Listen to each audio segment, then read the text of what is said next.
Sa pamumuno ni Captain Ibrahim Traore, ang Burkina Faso hindi na basta bahala na si Batman na bansa.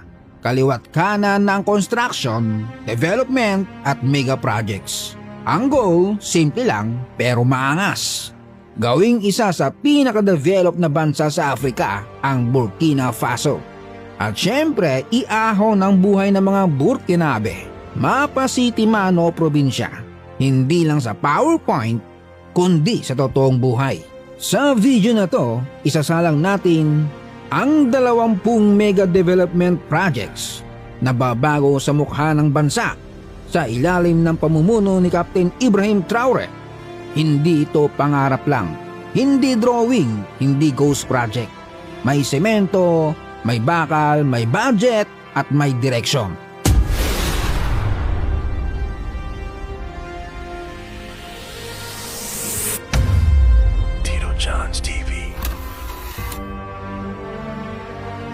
Unahin natin ang Faso Mebo Development Project.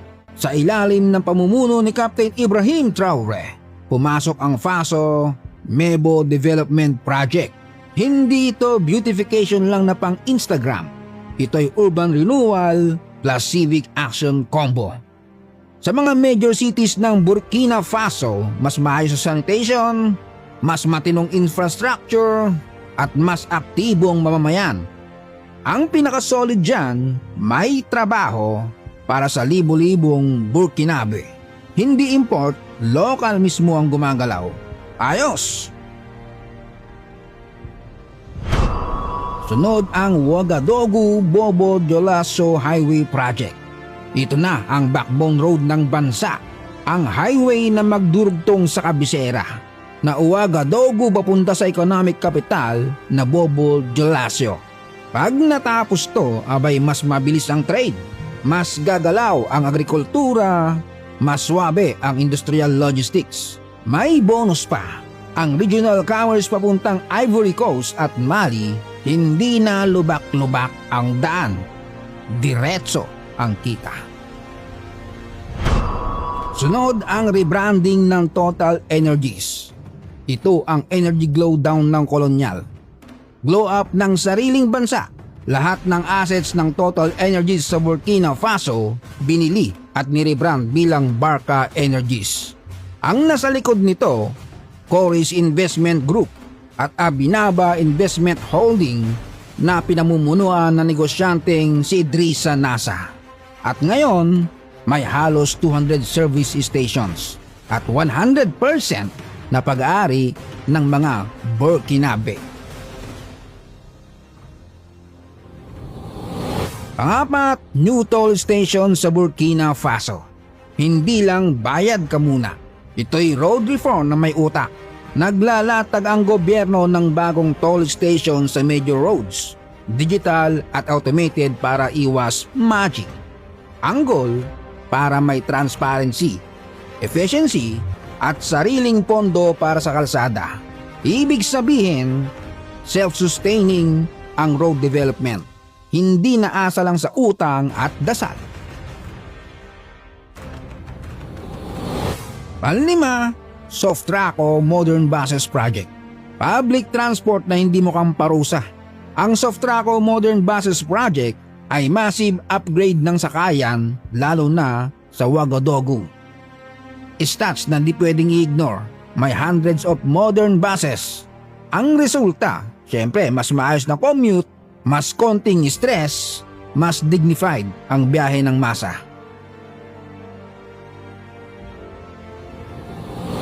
Sunod ang Rural Agriculture Revolution. Sa ilalim ng pamumuno ni Captain Ibrahim Traore, hindi lang lungsod ang pinapaganda, bukid ang inuuna. Naglabas ang gobyerno ng mahigit 104 billion CFA francs para sa 2025-2026 Agroposal Campaign o may halagang nasa 11 billion pesos. Ang epekto sa ground, tractors at makinarya, pumps at irrigation tools, seeds, bakuna at farming equipment. Ang goal, tumaas ang food production, bumaba ang import at umasa sa sarili nilang bansa. Hindi na kawawa ang mga farmers sa kanila. Sila na ang CEO ng sarili nilang bukid. Pang-pito, ang Doro Irrigation Scheme Project. Ito ang proyekto nagsasabing hindi sapat ang ulan, kailangan may sistema. Ang Doro Irrigation Scheme Project ay sumasaklaw ng 865 hectares na nirarasyonan ng Kiri Dam. Kasama sa package ang modern pumping station, access roads at stable water supply. Ang resulta, mas matibay ang food sovereignty, mas handa ang probinsya sa krisis, hindi na season-season ang ani, tuloy-tuloy ang kita. RN4 Expansion and Modernization Project. Ang RN4 Expansion Project ay pambansang hakbang para i-upgrade ang rutang nag-uugnay sa Ouagadougou at sa iba pang lugar. Kasama sa pag-upgrade, mas malawak na daanan, mas maayos na traffic flow at mas ligtas na biyahe.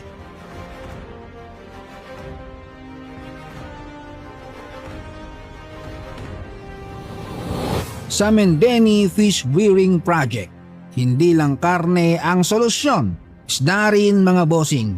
Ang sa Mendeni Fish Rearing Project ay nagfo-focus sa modern aquaculture para palakasin ang local fish production, mas matibay na food security, trabaho para sa local cooperatives at kita para sa mga kabataan sa kanayunan.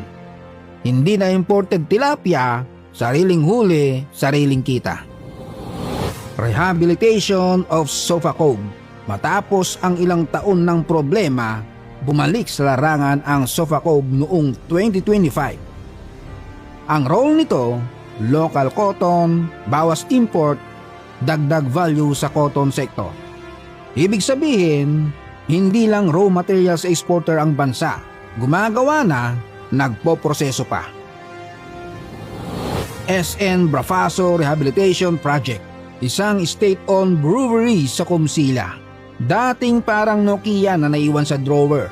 Patay mula 2008 pero binuhay ulit sa tulong ng 18 billion CFA francs o may halagang nasa 2 billion pesos. Ngayon may modern production facility kasama sa industrialization strategy ng bansa. Trabaho plus lokal na produksyon. Ibig sabihin, hindi lang inom kundi industriya ang umaandar. Burkindi Business Center Project. Ang target gawing commercial hub ng West Africa ang Ouagadougou sa pamamagitan ng Burkinda Business Center Project, isang urban glow-up na funded via public at private partnership. Kasama sa package ang office spaces, residential apartments at shopping center. Hindi na lang capital city, negosyo city na. Sunod ang August 4th Stadium Renovation Project. Ang August 4th Stadium sa Ouagadougou ay dumaan sa full renovation para pumasa sa CFF at FIFA standards.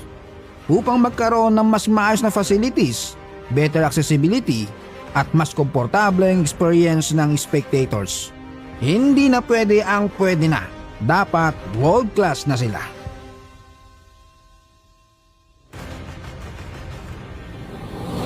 Pang-14, Thomas Sankara Museum Project. Ito na ang history with respect moment. Natapos na ang phase 1 ng Thomas Sankara Mausoleum. Itinayo sa mismong lugar ng kanyang assassination. Si Thomas Sankara ay revolusyonaryong leader at simbolo ng anti-imperialismo. Ang mausoleum ay pagpupugay sa kanyang legacy, symbolic architecture at paalala ng paninindigan. Hindi lang gusali, paninindigan na nakasemento. Pang-15, Faso Kosam Dairy Processing Plant. Ang Faso Kosam Dairy Processing Plant ay inilunsad para buhayin ang local dairy sector. Ang misyon, kolektahin at i-market ang local na gatas, bawasan ang imports, palakasin ang soberanya ng pagkain. Ang resulta, mas may kita ang local farmers, mas kontrolado ang supply, sariling gatas, sariling lakas. Sunod ang Burkina Faso Wheat Flour Mill Project. Para sa food security, hindi lang palakpak, may harina. Ang Burkina Faso Wheat Flour Mill ay itinayo para gumawa ng wheat flour locally. Malakas ang milling capacity at maraming trabaho ang nilikha. Ibig sabihin, hindi puro import, dagdag trabaho para sa lokal at mas stable ang supply ng pagkain. Simpleng produkto, malaking epekto. Sunod dito ang new stadium sa Bobo Dioulasso. Sa Bobo Dioulasso, tinatayo ang isa sa pinakamalaking stadium sa bansa. Pang major sport events at pang international level ang peg. Ang resulta, world-class sports infrastructure, mas maraming events at sports economy na gumagalaw. Hindi lang laro, negosyo at prestiyoso rin to. Construction of new amphitheaters. Education glow up naman sa utos ng Pangulo. 40 bagong amphitheaters ang itinayo sa mga public universities sa buong Burkina Faso. Ang goal, modern learning facilities, mas maayos na learning environment at future-ready graduates. Hindi na siksikan, may education na may dignidad.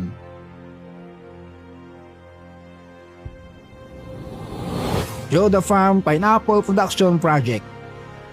Hindi lang Banana Republic, pineapple powerhouse na rin ang Joda Farm Project malapit sa Bobo Dioulasso. Nagpapakita ng high-yield pineapple cultivation gamit ang modern techniques. Ang epekto, lokal na produksyon kaysa sa mga inaangkat. Pagsasaka na pinapagana ng teknolohiya at mas mataas na kita sa bukid. Panghuli, FA Detergent Industrial Complex Project. Noong March 6, 2025, pinasinayan ang FA Detergent Industrial Complex, simbolo ng economic sovereignty. Anong ibig sabihin nito? Local production ng cleaning products, bawas import, industrial muscle ng bansa. Hindi lang malinis ang bahay, malinis ang direksyon ng ekonomiya. So ayan mga bossing, hindi haka-haka, hindi chismis, kundi mga proyektong gumagalaw sa totoong mundo. Habang ang iba puro soon at planning stage, dito may finished projects. Opening ceremonies at trabahong umaandar. Hindi perfect, pero umuusan.